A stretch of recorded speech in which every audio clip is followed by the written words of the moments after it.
Buenos dias.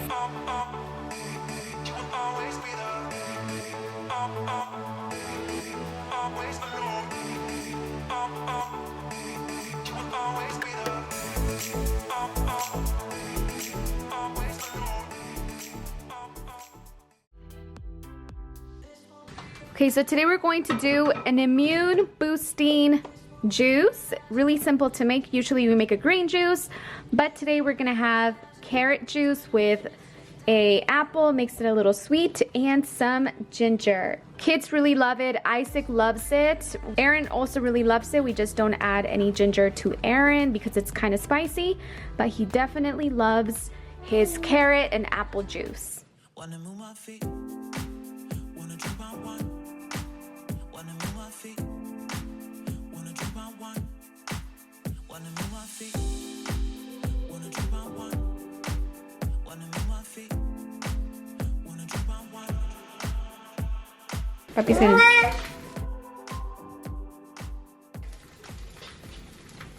You ready for the park, papi? Sí, babachito. Ay, qué chulo. You're so cute. ¿De qué hablas, papi? He's happy. 4? Yeah. Yeah. Yeah.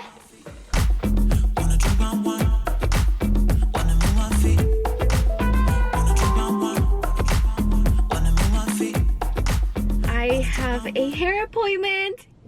I'm so excited because I haven't had my hair done in literally over a year. Not a haircut, nothing. I actually really wanted to cut my hair this short because I feel like that would be such a drastic change.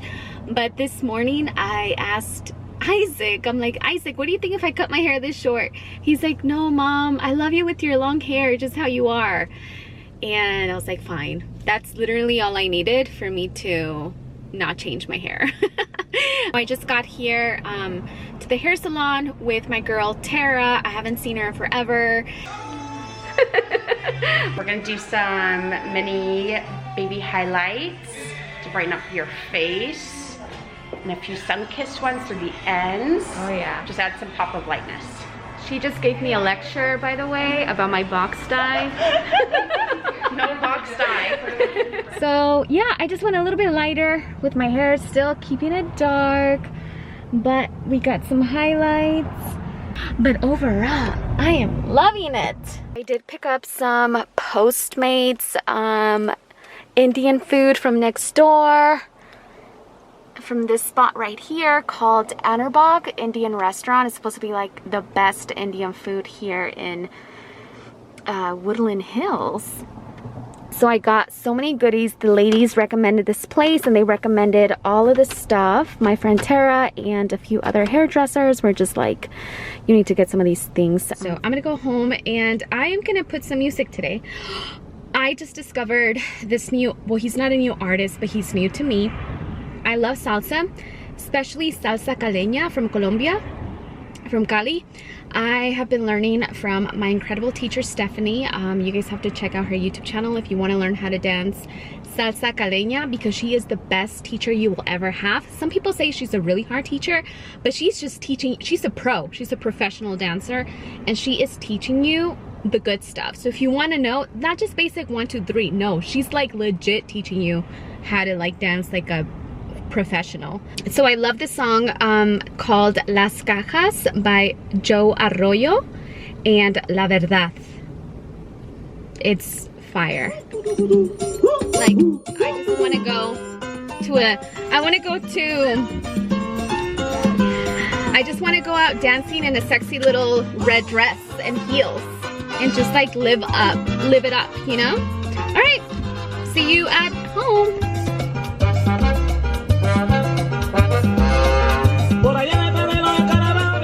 So, Isaac and Jesse are at the park. No, Aaron and Jesse are at the park with the dogs. That's their whole routine. They do that all the time. They go to the park. And he left caldo de pollo making, and I was upstairs filming some content for Dove, their beauty bar. Oh, so good. Antibacterial, moisturizes your skin. Loves it. Okay, anyways.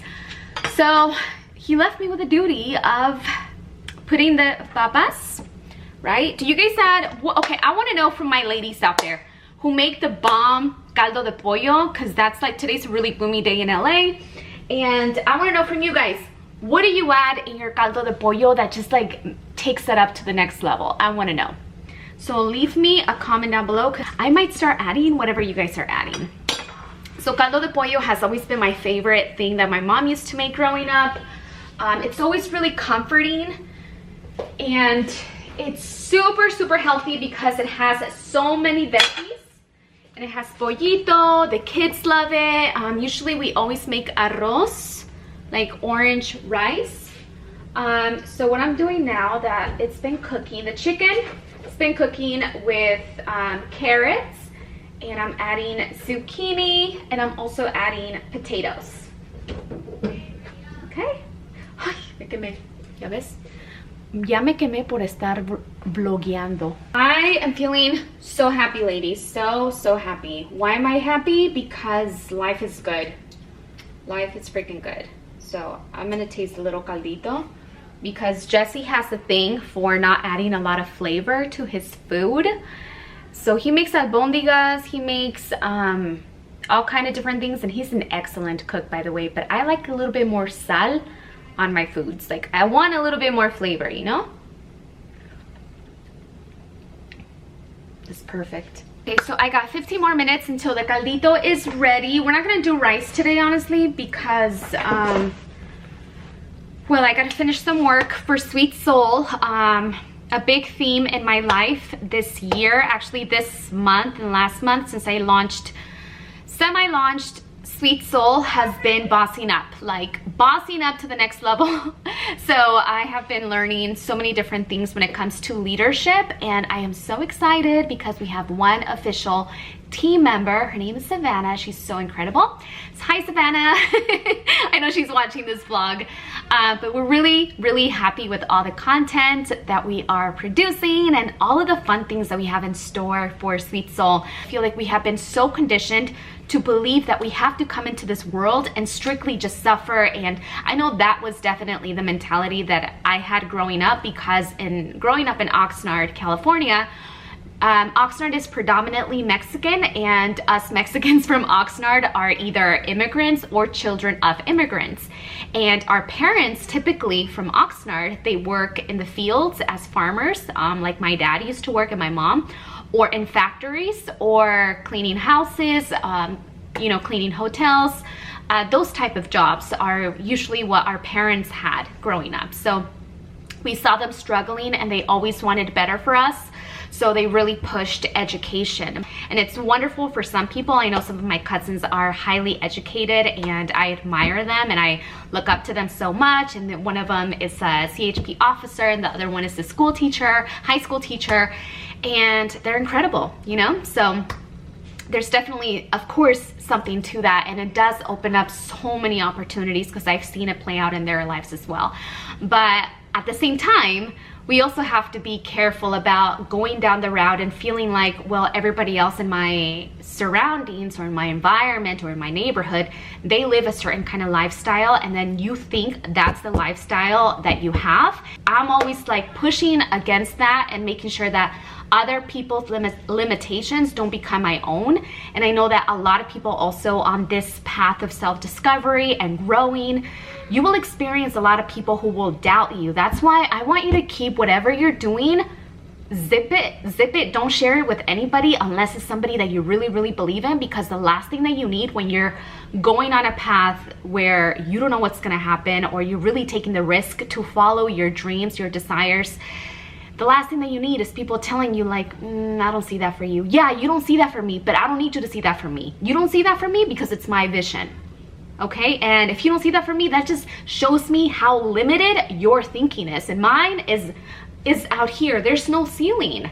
Every single day, I'm telling you, my main focus in this freaking world, every day in my life, growth, growing, evolving. Growth is such a big part of my daily routine. What I do every single day, I focus on the things that I want to grow in. And for me, leadership is a huge one, because I really want to learn so much about being a leader, because I'm literally in a leadership position. So I want to embrace that more and learn. And being a leader comes with learning. It's synonymous with learning, right? So learning every day about that.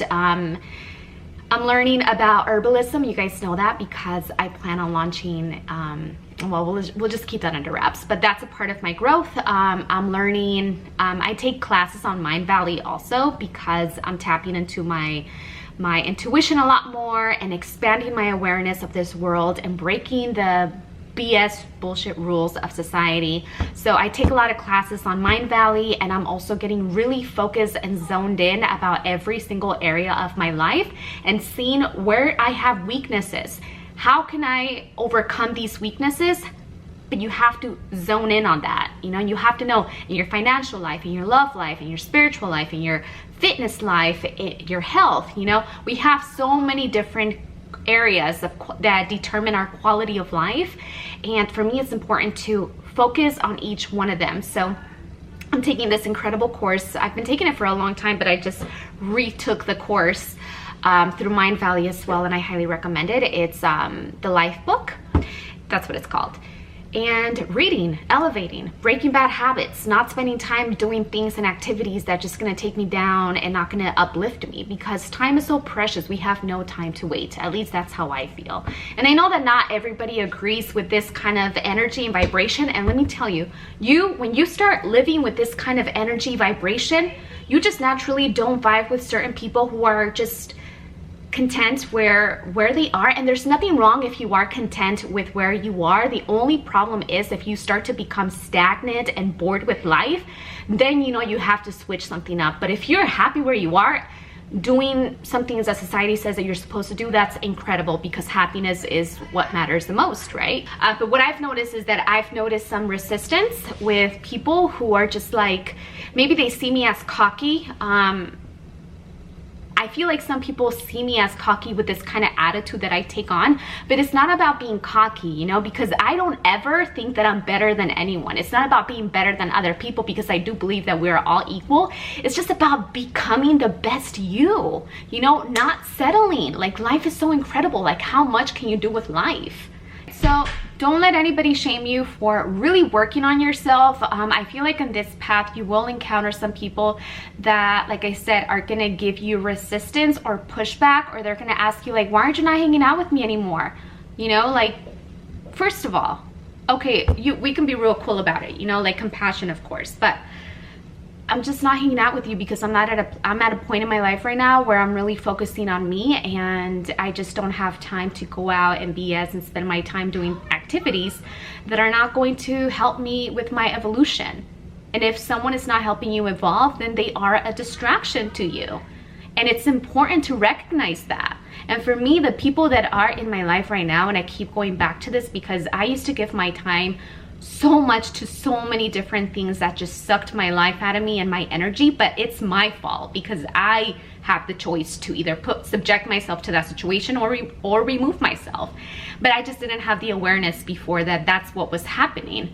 I totally get it. I do feel like your circle does get smaller because you also start to recognize what kind of quality of people you want around you, you know, and that's really important, so important. And sometimes, like I said, it's somebody really close to you that you have to love from afar. It's not about being ruthless in the sense of just cutting people off, because people are precious. You know, people's connections are precious. And let me just tell you, and this is so crazy because this is like a testament to my business also. When you let go of that type of energy draining, those type of relationships, beautiful ones that are going to fill you up are going to come into your life. Because I love this quote so much. You don't get what you want. You get what you are. You get what you are. That, when I came across that quote, it just made so much sense to me, you know? And I remember too thinking, because, you know, I've had this idea coming into my mind about like,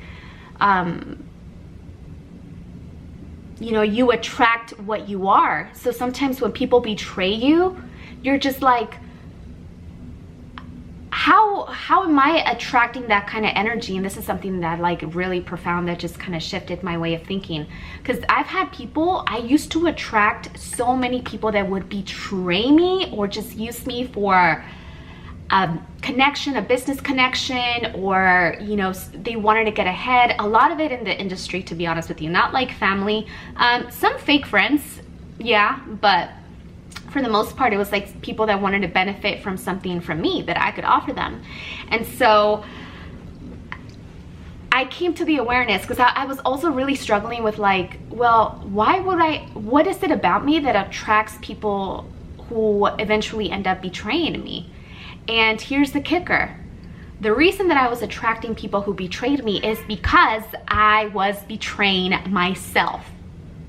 Because I didn't have clear boundaries. I allowed people to betray me.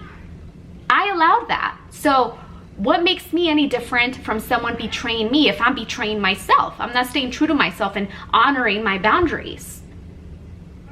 Right? So that's how you attract what you are. You betray yourself, so therefore you attract someone who's going to betray you. We tend to feel like we're the victims in the situation, but we're never necessarily the victims when it comes to something like this. Of course, there's different situations that, you know, just a lot more harsh, but just energetically speaking, we betray ourselves. If we're not a good friend, if we don't have good friends, it means that we're doing something where we're not being a good friend either, or we're not being a good friend to ourselves. Sometimes, a lot of the times actually, it goes back to how we treat ourselves. That's why it goes back to self-love. If I loved myself more at that point, then I would know, and I would be so firm in my boundaries, I would not allow someone to betray me. Because if I don't betray myself, how am I gonna allow someone else to betray me? It just doesn't happen. It just can't happen, you know? So that was a big, big aha for me, because realizing that whatever I want in life, I have to be that. If I want it in my life, I have to be that. I can't just not be that energetically and want something and hope that it comes, because we're just not vibrating at the same frequency. And I honestly believe in that so much. I believe that's the law of resonance. Anyways, ladies, that was a nice little chat. Timer's up.